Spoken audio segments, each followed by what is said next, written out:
Bonjour et bienvenue au rendez-vous bio-alimentaire du Bas-Saint-Laurent.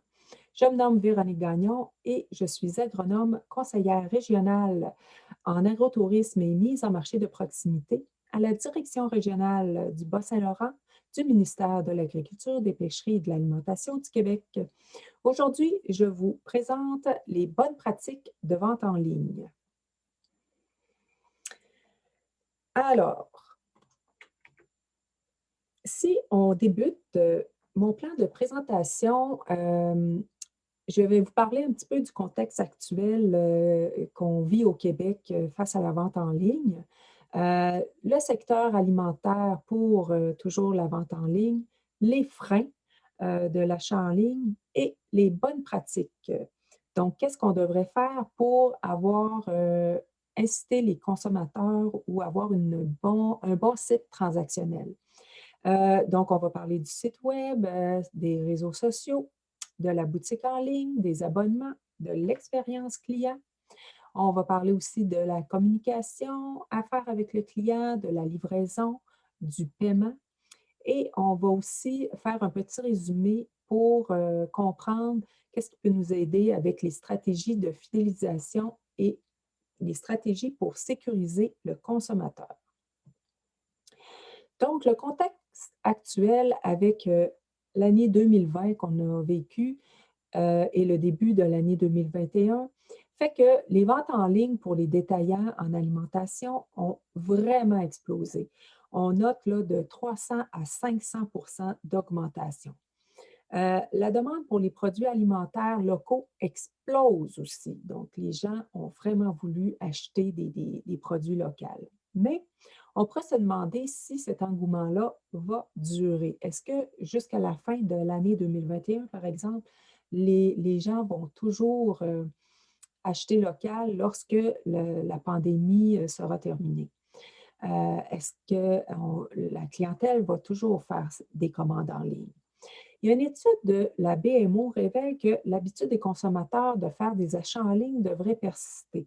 On devrait être à 22 ce qui est quand même 2 fois plus qu'avant. Et ça, c'est pour tout secteur d'achat en ligne.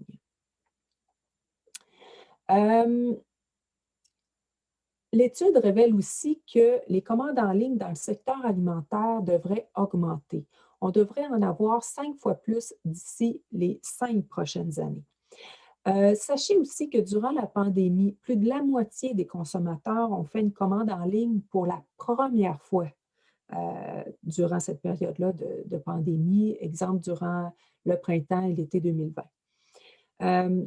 Et selon un autre article, près de 50 des Canadiens vont continuer à acheter de la nourriture en ligne 1 fois par semaine. Pas seulement en épicerie, dans les restaurants et dans les abonnements repas aussi. Mais l'épicerie en ligne et l'achat de denrées alimentaires en ligne, on pense que les spécialistes pensent que ça devrait quand même perdurer. Il y a 2 facteurs importants.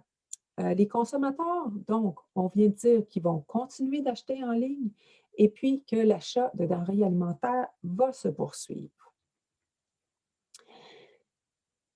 Le comportement du consommateur maintenant.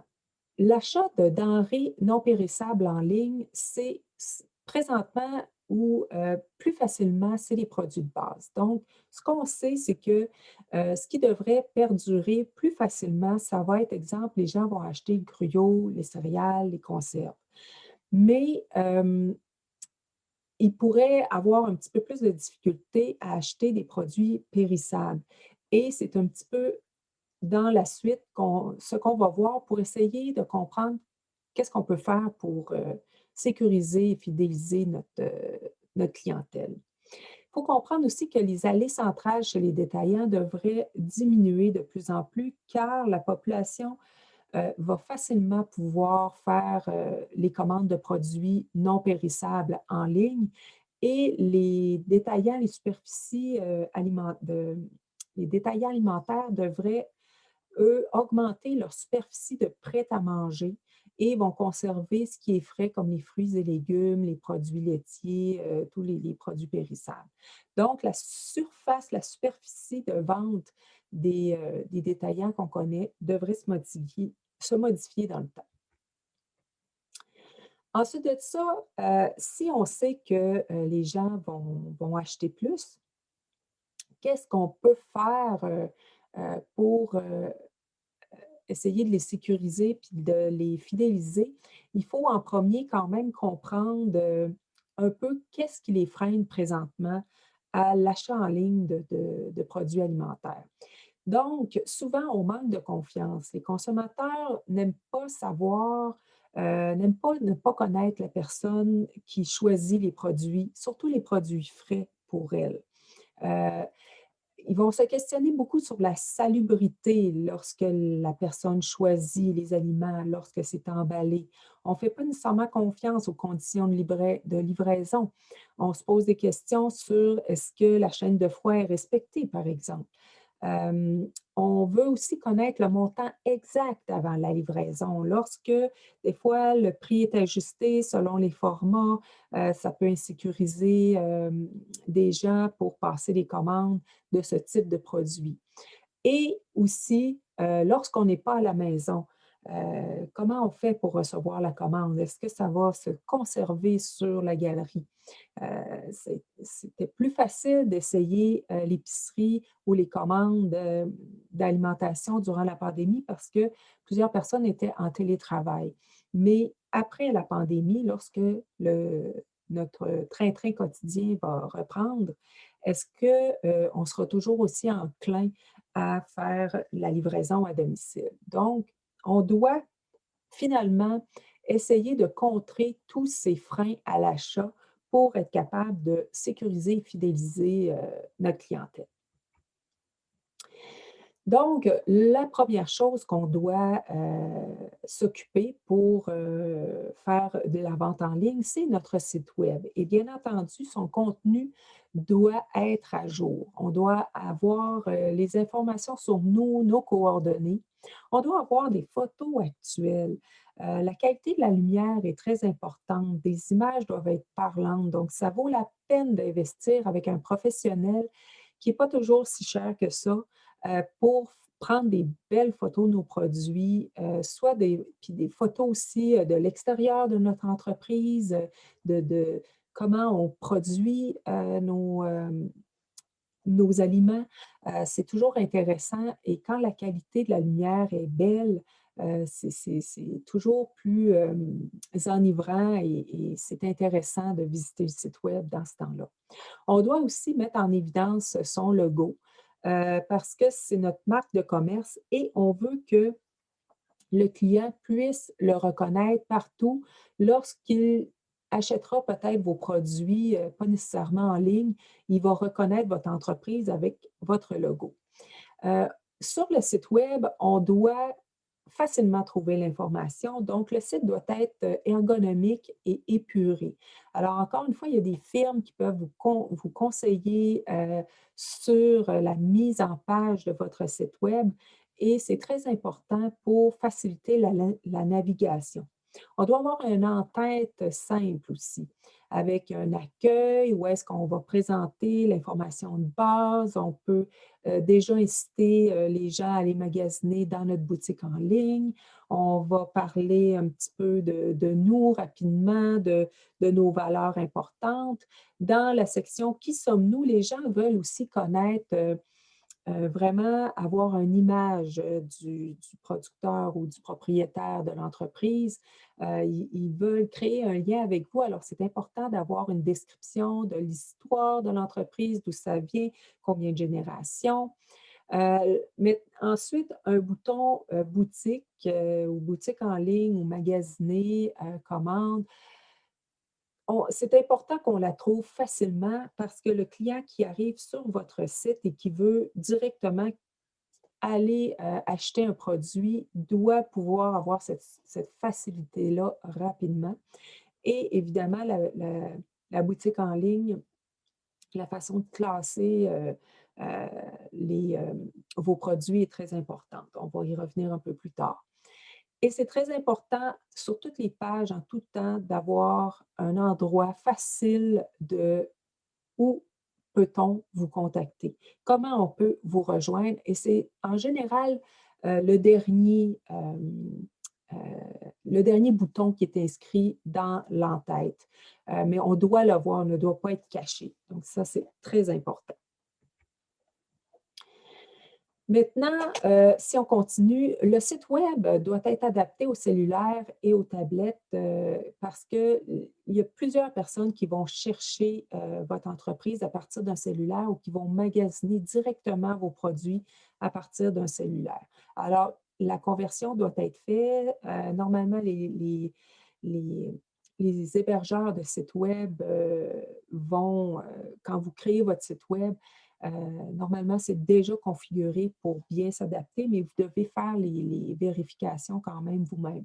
Vous devez aussi vérifier que votre site web se lie bien avec les moteurs, se trouve bien avec les moteurs de recherche et se lie bien dans les différents, justement, moteurs de recherche.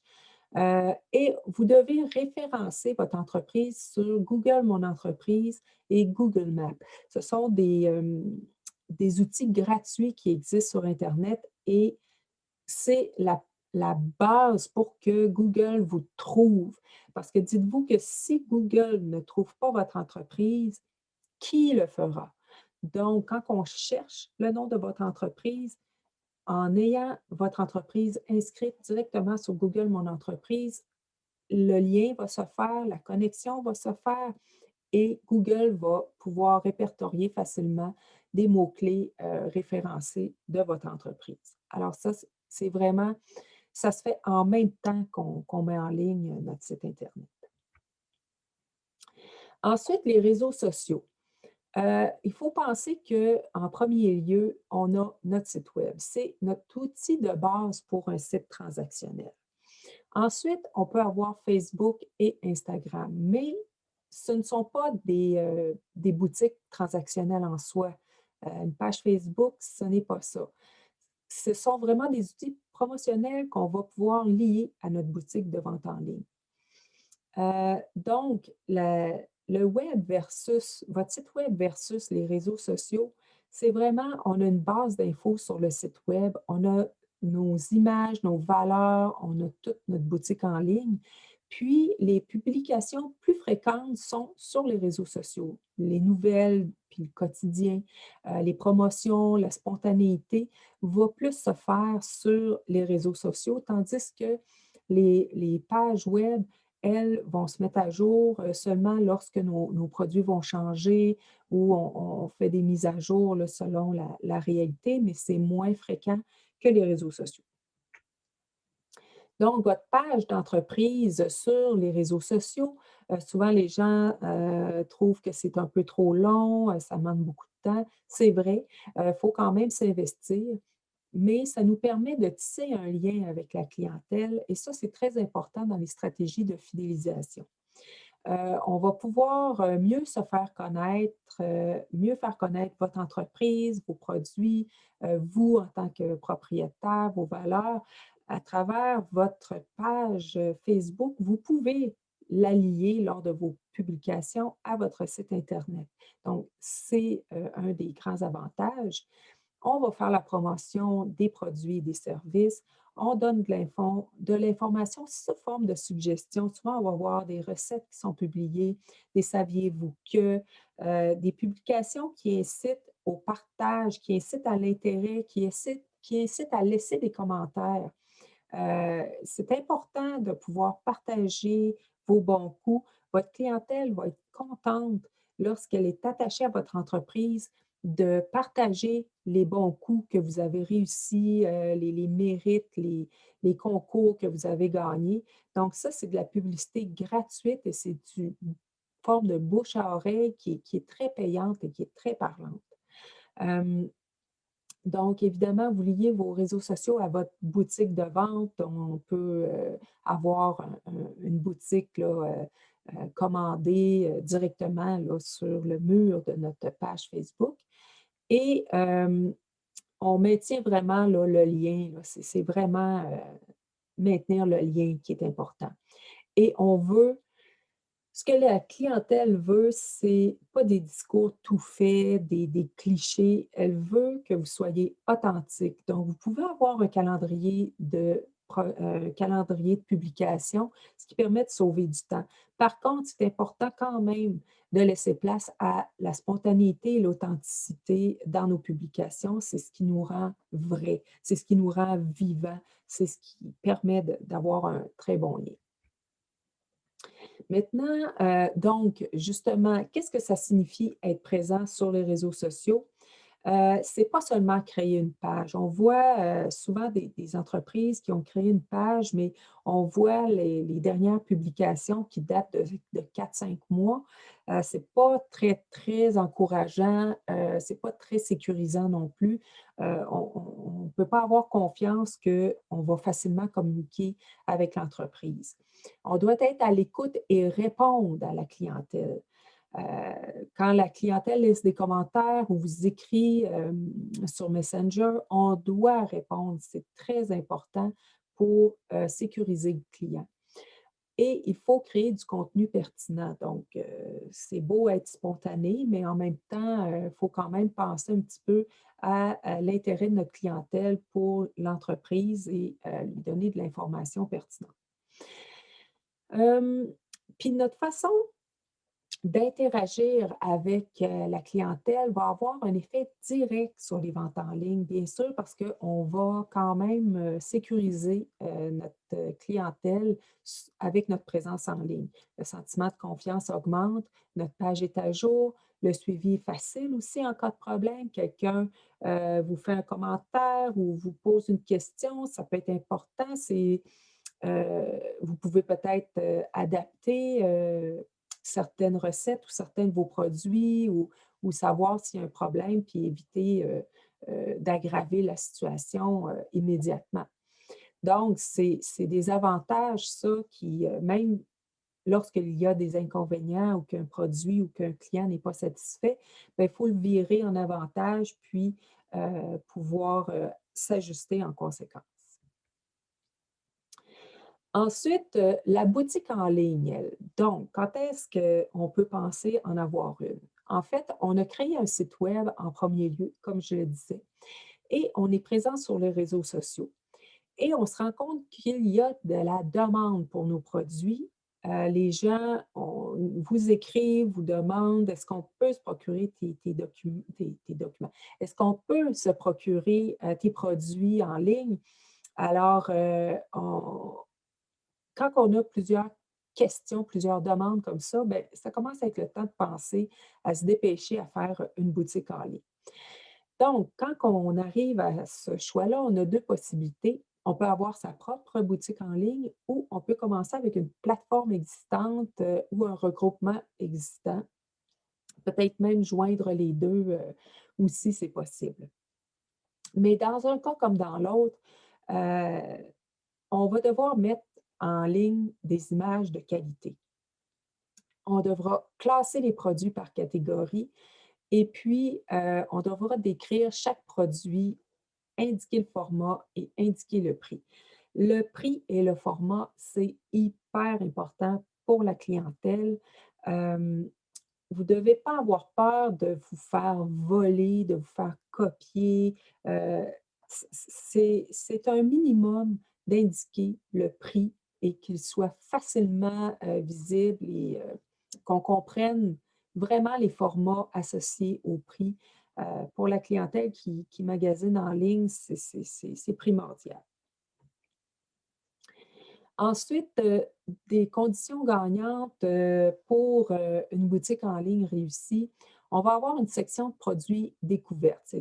C'est intéressant d'avoir des paniers cadeaux thématiques ou des paniers découvertes déjà préassemblés, déjà de grosseur, déjà prédéfinie pour le client parce que ça lui évite de magasiner, il va passer moins de temps sur le site, il va gagner du temps en fait et il va pouvoir découvrir vos produits. Souvent, un client va aller dans votre boutique en ligne parce que il s'est déjà procuré un ou deux de vos produits et il va être heureux de pouvoir en découvrir d'autres sans être obligé de faire toute la boutique au complet. Donc ça, c'est très gagnant. Avoir des petits formats d'essai aussi quand on a des produits un petit peu plus particuliers, qui peuvent avoir des saveurs particulières et aussi parfois un prix un peu plus élevé. On n'est pas sûr d'aimer, on n'est pas sûr qu'on veut passer au gros format sur la première commande. Donc, on a un petit format d'essai et c'est très intéressant pour le consommateur. Avoir des produits complémentaires aussi. Quand le système nous offre des produits qui vont bien avec le produit qui a été inséré dans le panier, ça, c'est vraiment, ça fait une bonne expérience client.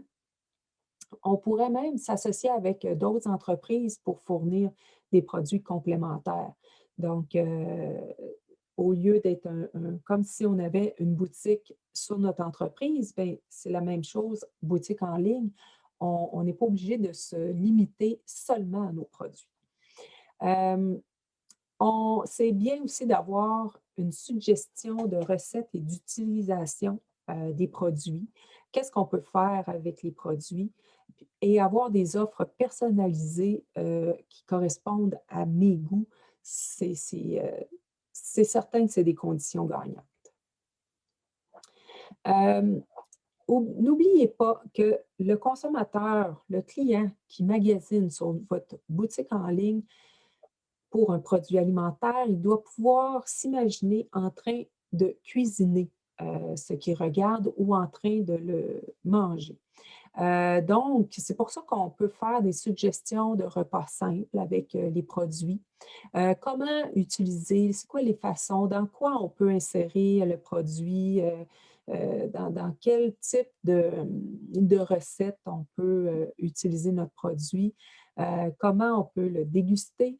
On peut aussi suggérer des produits qui se donnent bien en cadeau, comme cadeau d'hôtesse ou petit cadeau surprise, et des suggestions aussi de produits découvertes pour se faire plaisir nous-mêmes. On s'offre un cadeau. Il faut vraiment séduire le client dans notre boutique en ligne avec toutes ces façons-là parce que c'est comme votre boutique en ligne, c'est un peu comme lorsqu'on fait visiter une maison pour acheter. On a mis la maison sous son plus beau jour, on a pris les plus belles photos, on donne une image un petit peu parfaite de nos produits et c'est ce qui donne le goût au client de se le procurer et de consommer. Donc, il doit si quand on vend une maison, on va l'acheter si on s'imagine y habiter, bien, dans votre boutique en ligne, le client doit s'imaginer qu'il déguste et qu'il cuisine le produit qu'il voit. Donc, il faut réussir à avoir ça et c'est en ayant des bonnes photos, des bonnes indications, des bonnes suggestions qu'on va y arriver. Ensuite de ça, bon, on pourrait dire, OK, quelle stratégie je peux mettre aussi pour fidéliser ma clientèle lorsque elle connaît déjà un peu mes produits, elle apprécie mes produits, mais j'aimerais quand même essayer de lui faciliter la vie et de m'assurer d'un certain revenu mensuel. Donc, on a des abonnements et c'est possible de créer des abonnements avec la clientèle, mais il faut quand même respecter certaines conditions. Et une qui est très importante, c'est qu'on doit pouvoir annuler en tout temps. Ça doit être facile, clair et simple. On ne doit pas cacher, on ne doit pas avoir peur de sécuriser le client sur l'annulation ou sur la cancellation de notre, euh, de notre commande ou de notre abonnement. On doit pouvoir sauter une livraison, on doit pouvoir se désabonner et se réabonner en tout temps simplement. Donc, ça, c'est des conditions gagnantes pour avoir des abonnements qui vont fonctionner. Euh, on doit aussi pouvoir donner la possibilité de commander sans abonnement. Donc, ça, c'est intéressant aussi, mais ce qu'on va faire pour les abonnés, c'est qu'ils vont avoir des avantages exclusifs pour les abonnés. Donc, on peut commander sans abonnement, mais quand on est abonné, ben, on a comme un petit club VIP. Donc, ça, c'est intéressant. Aussi, on peut expliquer pourquoi pour quelles raisons on offre les abonnements. Souvent, c'est une commodité, puis ça a été une demande de la clientèle. Donc, les gens apprécient vos produits, ils veulent les avoir, mais ils ne veulent pas tout le temps être obligés d'aller à l'ordinateur pour refaire la commande. Donc, quand on apprécie les produits, quand on comprend comment le système de livraison fonctionne, quand on apprécie et on sait que on mange les produits ou on les consomme périodiquement, heu, on est intéressé à les revoir et quand que la commande et l'abonnement se fait automatiquement, on sauve du temps. Donc, on n'a pas besoin d'avoir peur, qu'on va être mal perçu, si on offre des abonnements, mais il faut bien le gérer et il faut pouvoir annuler, sauter, réabonner facilement et ça doit être clairement, indiqué dans notre page, d'abonnement. Hem, L'expérience client maintenant, il faut penser que, l'expérience client ne se vit, qu'en présence, qu'en personne. L'expérience client, se fait aussi beaucoup à travers l'achat en ligne. Donc, comment on fait pour augmenter, l'expérience, l'améliorer, lorsqu'on magasine en ligne? Bien, comme on en a déjà parlé, avoir une information claire, qui se trouve facilement, c'est très important parce que c'est très frustrant de magasiner en ligne et de se perdre dans le site internet. On ne passe pas beaucoup de temps sur une page, donc si c'est compliqué de trouver l'information, on ne passera pas de commande. Avoir une section découverte, section meilleur vendeur, possibilité pour le client de choisir pour créer sa première boîte, c'est aussi intéressant.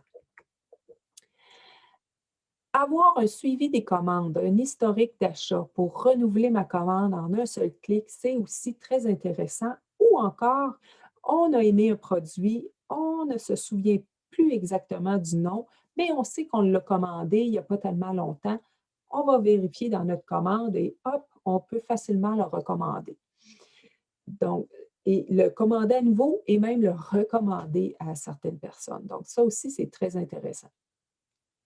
Ensuite de ça, par rapport aux ruptures de stock, il faut que le client le sache avant de faire la commande parce que s'il il sait seulement une fois qu'il passe la commande que finalement son produit est en rupture de stock, c'est quand même assez frustrant.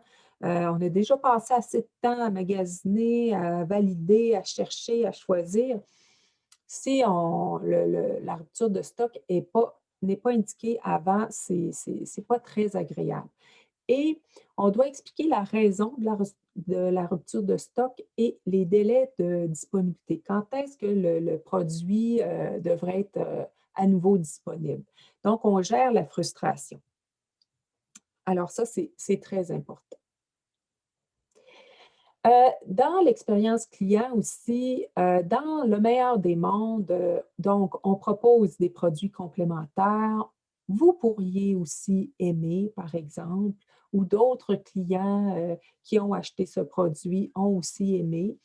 Avoir des produits selon l'historique d'achat. Comme je vous dis, dans le meilleur des mondes, c'est une proposition qui serait faite uniquement pour le client. On assure le suivi des commandes. Ça, c'est quand même aussi aujourd'hui, assez primordial, je dirais. On a un numéro de suivi, on a un courriel qui nous indique quand la commande a été préparée, quand la commande a été expédiée, quand la commande a été livrée. Donc, ça, c'est souvent ça va aller avec les compagnies avec lesquelles vous faites affaire, que vous allez pouvoir avoir ces informations-là, mais le consommateur, le client aime savoir où est rendu, dans quelle étape est rendue sa commande. Ensuite, si on va encore plus loin, on pourrait imaginer que vous pourriez poser des questions à votre clientèle selon ses goûts. selon l'utilisation des produits. Et puis, le système pourrait proposer une gamme en fonction de ses préférences. Donc, vous pouvez aussi demander, avez-vous des allergies? Êtes-vous végétarien? Combien de fois cuisinez-vous par semaine? Aimez-vous épicé? Aimez-vous les saveurs indigènes? Il y a plein de questions selon votre entreprise qui peuvent être posées et on aurait quelques produits suggérés selon nos préférences, des découvertes, des bons vendeurs, selon ce qu'on a déjà acheté. Donc ça, c'est vraiment un wow, c'est vraiment intéressant dans ce temps-là que le système nous prend en charge complètement. Ensuite, toujours dans l'expérience client, comme je vous dis, l'expérience client, elle ne se vit pas uniquement lors de la transaction, quand on est en ligne. Elle va commencer directement quand on cherche l'information de l'entreprise sur la localisation, la facilité de navigation qu'on peut avoir, pour charger les pages, trouver l'information sur le site. Une fois qu'on est sur le site, donc l'information claire, simple, actuelle, un site transactionnel fonctionnel, ça aussi c'est important. Hem, et ça se poursuit, durant la commande jusqu'à la livraison. Donc avoir un suivi des commandes, des mots personnalisés, des produits surprises, c'est ce qui fait que des gens vont pouvoir laisser des commentaires positifs et les autres clients qui regardent votre site ou vos pages, sur les réseaux sociaux peuvent se fier aux commentaires laissés par la clientèle pour effectuer des achats. Alors, c'est important d'essayer d'avoir les 5 étoiles, le plus d'étoiles possible. Aussi, la communication est très importante, donc on peut, utiliser l'infolette pour informer les clients sur les nouveautés, sur les promotions, les événements, la philosophie et évidemment diriger, le client sur notre site web. L'infolette, nous permet de garder un contact, précieux avec les clients. Puis, souvent, pour que la clientèle s'abonne à notre infolette, la plupart des sites qu'on voit offrent un avantage. Exemple, 10 ou 20 sur la première commande ou les 3 premières commandes. On a un produit cadeau avec la première commande. C'est des façons de faire qui fait que vous, ça vous permet d'avoir le courriel de votre client et de lui envoyer de l'information pertinente par la suite. Il ne faut pas s'inquiéter, il va y avoir des abonnements et des désabonnements à vos infolettes, pour toutes sortes de raisons. Et il faut analyser les statistiques, qu'est-ce qui est lu, pourquoi? On peut poser des questions lors du désabonnement. Pourquoi? Est-ce que c'est trop fréquent, non pertinent? Donc ça, c'est des analyses que vous pourrez faire pour ajuster le contenu de vos infolettes. Les fréquences peuvent être variables. C'est souvent la question, combien d'infolettes on doit envoyer? Est-ce qu'on en envoie trop, pas assez? Si elle est personnalisée, on pourra en envoyer plus souvent. Sinon, lorsque c'est plus des infolettes qui sont pour toute notre clientèle au complet, bien là, une fois par semaine, c'est pas mal le maximum. Ensuite de ça, la livraison, qui est un point pour l'alimentaire très, très, très important pour le consommateur. Il faut éliminer les irritants. Il faut indiquer clairement le mode de livraison parce que la rapidité va aussi avec les compagnies qu'on choisit. Donc, est-ce qu'on prend une compagnie locale, une compagnie privée? Est-ce que c'est Post Canada qui va faire la livraison pour nous? Et puis, selon le cas, on doit préciser les délais de livraison. Ça se peut que vous deviez faire affaire avec plus d'un fournisseur selon les commandes, selon les produits que vous avez, mais vous devez expliquer comment ça se passe sur votre site lorsque la personne fait la transaction. Les frais de livraison, donc, c'est gratuit à partir de quel montant? C'est vraiment important. Il faut qu'on puisse le voir directement sur votre première page, partout dans la boutique en ligne, gratuit à partir de. Et on doit rester logique avec notre produit, le type de produit. Si vous avez des confitures, puis ça prend 10 pots de confiture avant d'avoir la livraison gratuite, ça se peut qu'on ne commande pas, puis que ça soit un frein à la commande. Donc, il faut quand même rester logique. Dans ce temps-là, on fait des paniers découvertes, des paniers cadeaux, des paniers thématiques avec livraison, des formats déjà assemblés euh, avec livraison gratuite.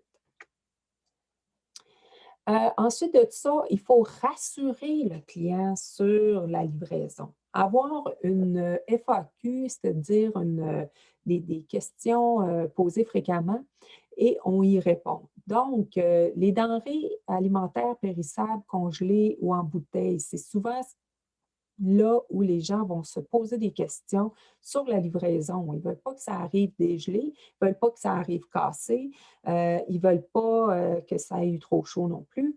Donc, comment va s'effectuer la livraison? Est-ce que la chaîne de froid va être respectée? Donc, avec votre question répondue, vous pouvez déjà expliquer comment ça se passe à ce niveau-là. L'emballage, c'est quoi? Qu'est-ce qui permet de conserver votre aliment? Combien de temps il va se conserver à partir du moment où il est mis en boîte puis que vous le recevez? Ça va être quoi la durée de tout ça entre le moment où est-ce que votre boîte ou la commande est prête à mettre dans le camion puis que le transporteur l'amène directement à la porte? Qu'est-ce qu'on fait quand on n'est pas là pour accueillir notre boîte? Est-ce qu'elle se conserve? Est-ce que si on est en été ou en hiver, est-ce que la forme thermique ou la glacière ou la boîte est vraiment bien isolée pour pouvoir être laissée à l'extérieur, peu importe la température? Donc ça, c'est vraiment, vraiment important et c'est ce qui fait qu'on va passer une commande ou non si on est rassuré à ce niveau-là ou pas. Donc, aussi dans les questions fréquemment posées, on doit rassurer le client sur si on n'a pas eu toute la commande, qu'est-ce qu'on fait? Comment on fait pour communiquer avec vous? Si finalement je ne l'aime pas, moi, le produit, là, puis je l'ai consommé ou à moitié, qu'est-ce que je fais? Est-ce qu'il y a une politique de retour? C'est quoi vos garanties sur ma satisfaction? Euh, Si j'opte pour la livraison ou le ramassage en magasin, il faut vraiment indiquer clairement les choix possibles, les prix et aussi, donc, ramassage en magasin ou un point de chute, bien, il faut préciser les journées et les endroits, les heures. Il faut que ça soit clairement indiqué. Le paiement maintenant, c'est aussi important. Vous devez offrir plusieurs possibilités. Donc, la création d'un compte client sans obligation d'enregistrer une carte de crédit. Donc, souvent, il y a plusieurs personnes qui sont frileux à ça. Possibilité de payer par carte de crédit ou virement bancaire, Interac, PayPal.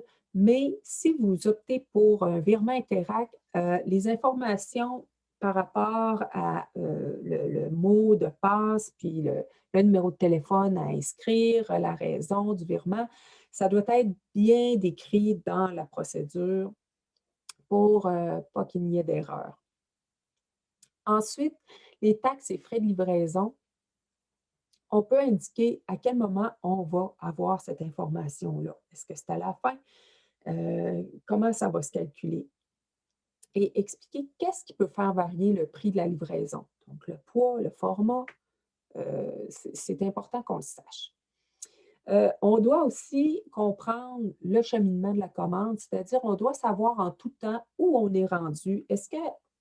En fait, ce que le client ne veut pas, c'est de ne pas savoir s'il pèse sur poursuivre ou passer la commande ou vérifier.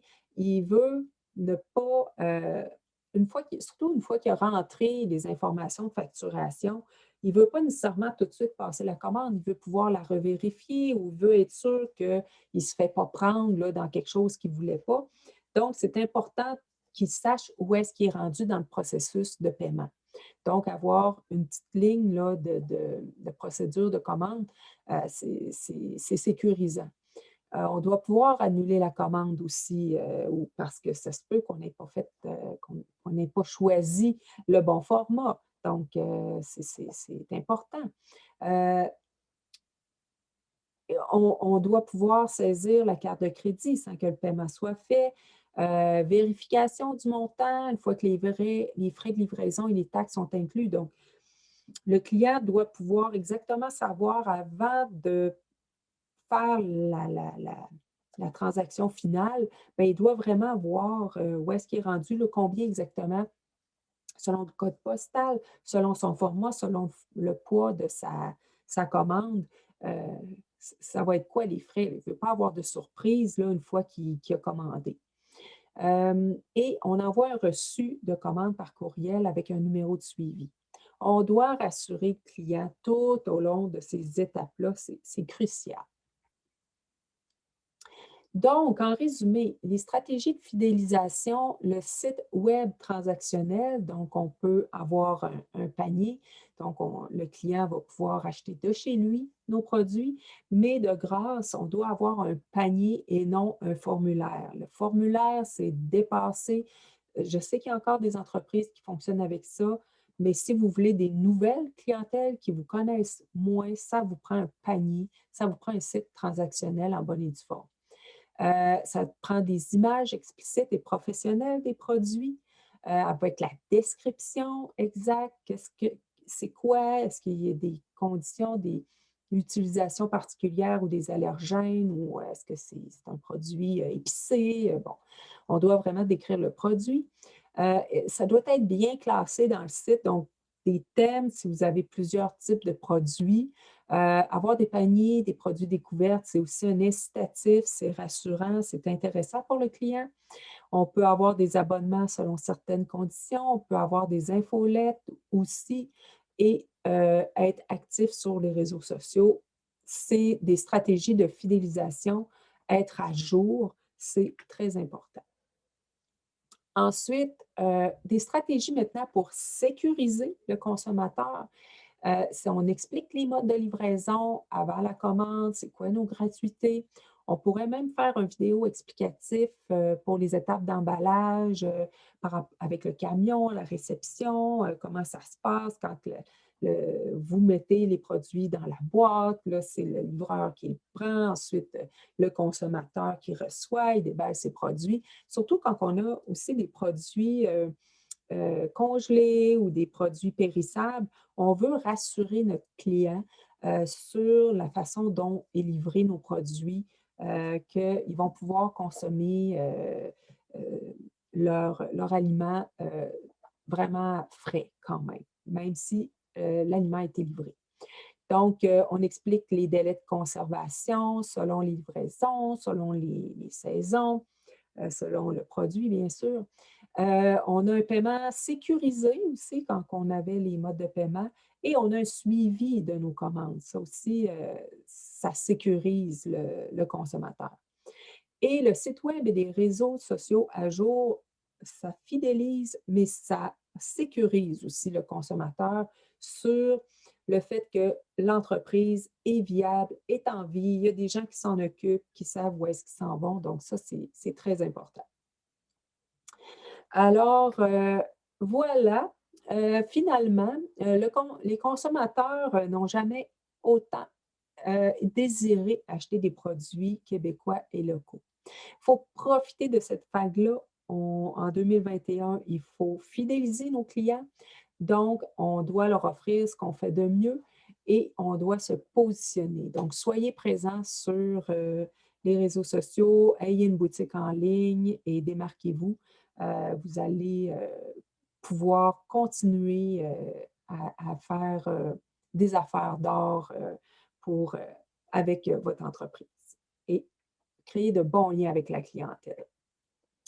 Donc, si vous voulez me contacter ou connaître un peu nos programmes que nous avons au ministère de l'Agriculture, nous avons des programmes, entre autres, pour vous aider à avoir des boutiques transactionnelles. Donc, vous pouvez me conseiller, me rejoindre par téléphone ou par courriel. et il me fera vraiment plaisir de vous orienter avec les meilleurs outils possibles. Donc, j'espère que vous avez apprécié et n'hésitez pas à me contacter. Merci. Au revoir.